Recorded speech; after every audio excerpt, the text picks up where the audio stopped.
Welcome to Civics and Coffee. My name is Alicia, and I am a self-professed history nerd. Each week, I'm going to chat about a topic on U.S. history and give you both the highlights and occasionally break down some of the complexities in history and share stories you may not remember learning in high school, all in the time it takes to enjoy a cup of coffee.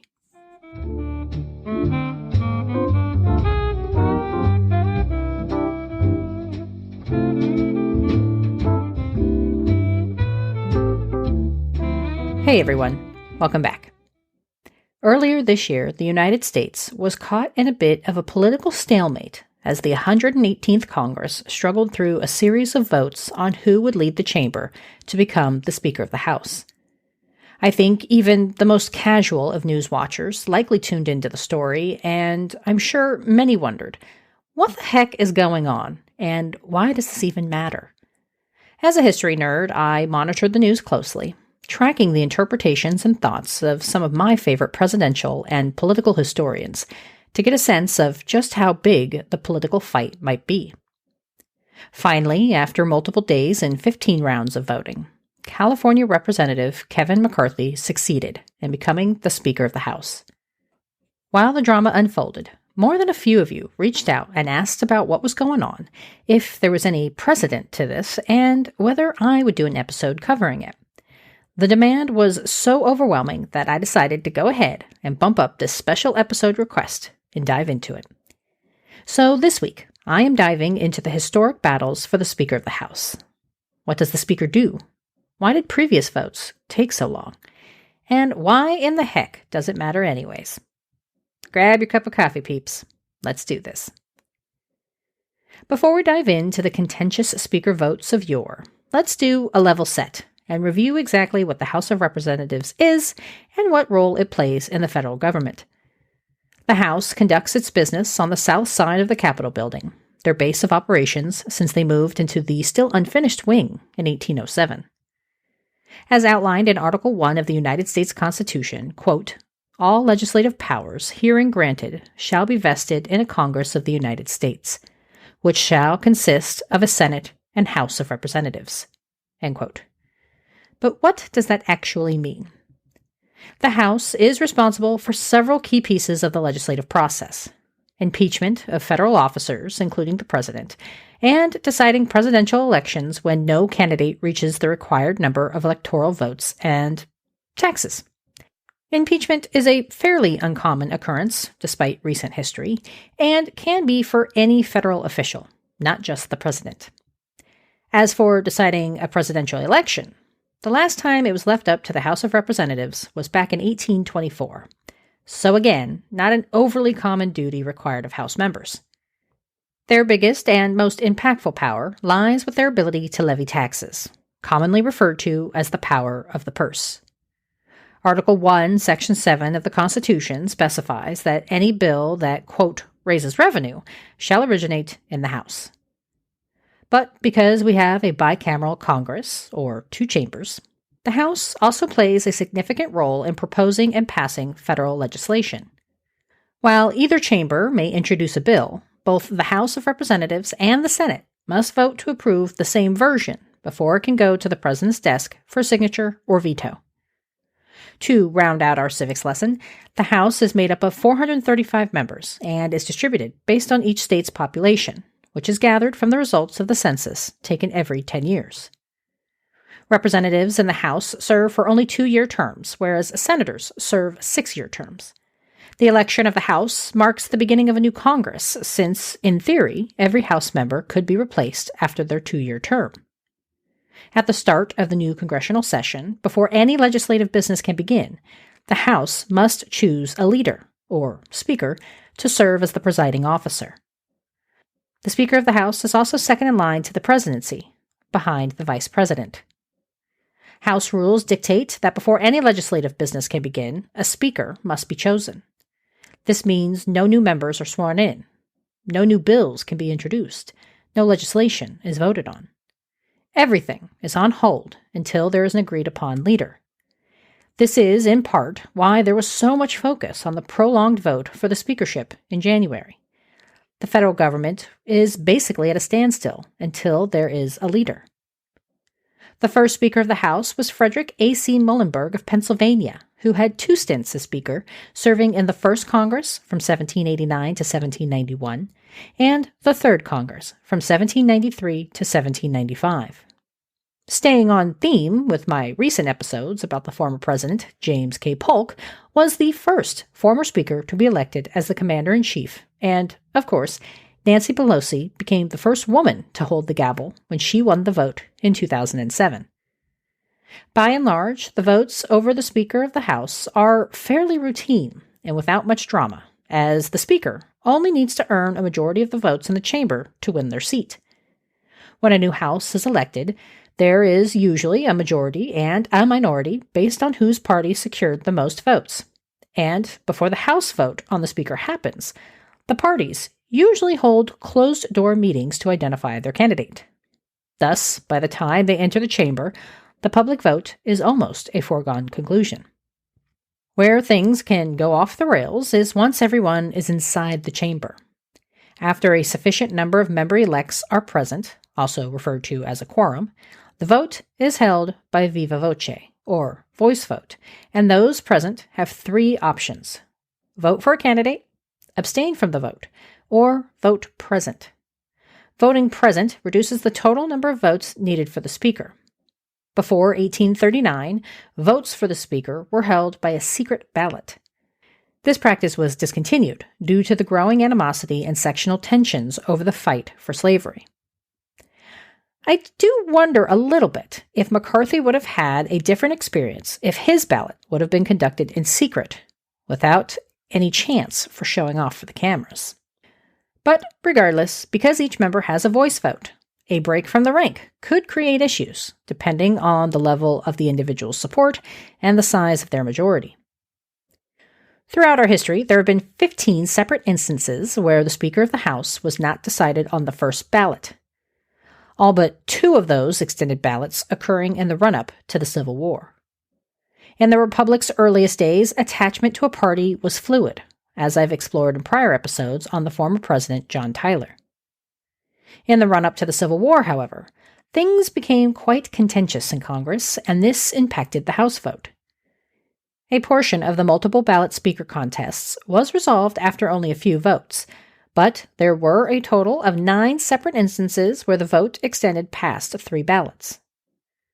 The longest fight over the vote for Speaker occurred in 1855 and was the result of sectional, not party, loyalties. As the nation grappled with what to do about slavery, coalitions began forming along northern and southern lines. Being a Democrat, or Whig, meant very little. Instead, it was all about a representative's views on that peculiar institution. This led to a fracturing of the parties, and when the votes were tallied for the House election, no one party held a majority. The Whigs were on their last legs as a political party, and Democrats were split over the issue of slavery, paving the way for third parties to gain a few votes. So, as a result, despite the dominance of 2 parties for decades, suddenly there were Democrats, Whigs, Know-Nothings, Free Soilers, and a small block of individuals identifying as Republicans. Because no party held a majority, there was uncertainty as to who would be elevated to the Speaker's chair. In their analysis of the chaos to come in D.C., the New York Daily Tribune wrote at the time, quote, "The speakership, so far, is all in doubt, there being no satisfactory indication of the result." End quote. Oh, how right they would prove to be. This all came to a head on the first day of the congressional session, when, on December 3rd, 1855, the newly elected members of the House gathered to begin the business of the nation. The first ballot for Speaker elicited 21 different nominees for the role, with no one man securing a sufficient number of votes. In her analysis of the 1855 vote for Speaker, historian Joanne Freeman wrote in the New York Times this delayed fight was due to, in part, quote, fractured party politics. Finding one candidate who satisfied the many voting blocs was near impossible, and on the unyielding question of slavery, compromise was difficult, if not impossible. End quote. The ballots continued, multiple votes per day, in a political version of the 90s comedy Groundhog's Day, with the same results. There were over 80 ballots held in December alone, each resulting without enough votes to secure a speaker.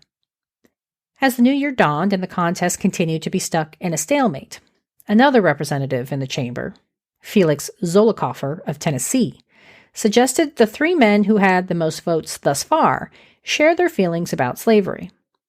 These answers, he hoped, would help break the impasse and lead to a speaker selection. The candidates had to answer three major questions. Did the Constitution allow for the spread of slavery into territories and provide for its protection once established?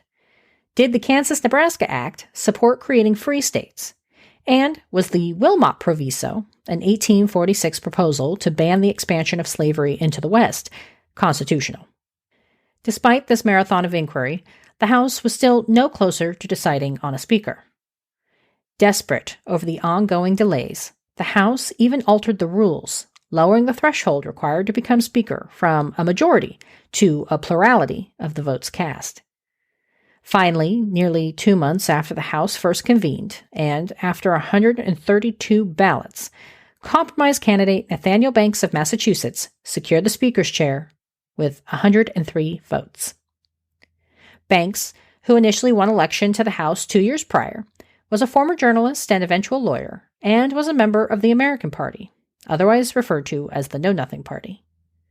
Upon his selection, Banks said, quote, "It would afford me far greater pleasure in taking the chair of the House, were I supported even by the self-assurance that I could bring to the discharge of its duties, always arduous and delicate, and now environed with unusual difficulties, any capacity commensurate with their responsibility and dignity."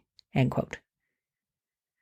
But after the Civil War tore the nation apart, party loyalty was reaffirmed, and as such, nearly every vote for Speaker for the House thereafter was an uneventful affair, ending after a single vote. The one exception, before this past January, was 100 years ago, in 1923, when Frederick H. Gillett of Massachusetts had to wait through 9 ballots for his selection as Speaker of the House. Much like the most recent battle of House leadership, Gillett was a Republican during a tense period as the country was reeling from a significant recession and only a few years removed from World War I.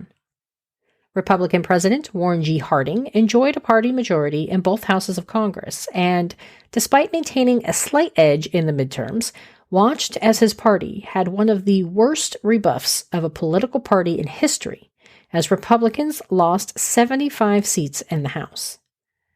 Gillett was a seasoned member of the House on his 15th term in the chamber. Due to the congressional calendar of the time, the first session of the new Congress was still in December, something that was finally changed to January 3rd in 1933 as part of the 20th Amendment to the Constitution. Much like in 1855, the opening ballot for a speaker produced no clear winner, as Gillett earned only 197 votes, less than Kevin McCarthy in his first vote. The Democrat Finis J. Garrett of Tennessee received 195 votes. Thus, neither candidate received the requisite 208 votes, and members went back to the drawing board. After the 8th vote, Gillett had a closed-door meeting with the rebellious members of his party, granting several concessions to gain their support. His negotiations were successful, and he secured the speakership on the 9th ballot, held on December 5th, just a 2-day delay. Since then, every single ballot for Speaker of the House has ended in a single vote. That was, of course, until Kevin McCarthy's bid this year. For those who may ignore the political infighting ever present in our nation's capital, it took McCarthy 15 ballots and a week to, quote-unquote, secure his seat. I say that because to break the stalemate and convince those who opposed him to switch their vote, McCarthy agreed to, among other concessions, a change to the rule for removing the Speaker. This rule, known as the motion to vacate the chair, typically required a coalition of members of the House. Now, under the agreed rules of the 118th Congress, a single member of the chamber may trigger a vote, meaning McCarthy's job is, in theory, on the line every single day.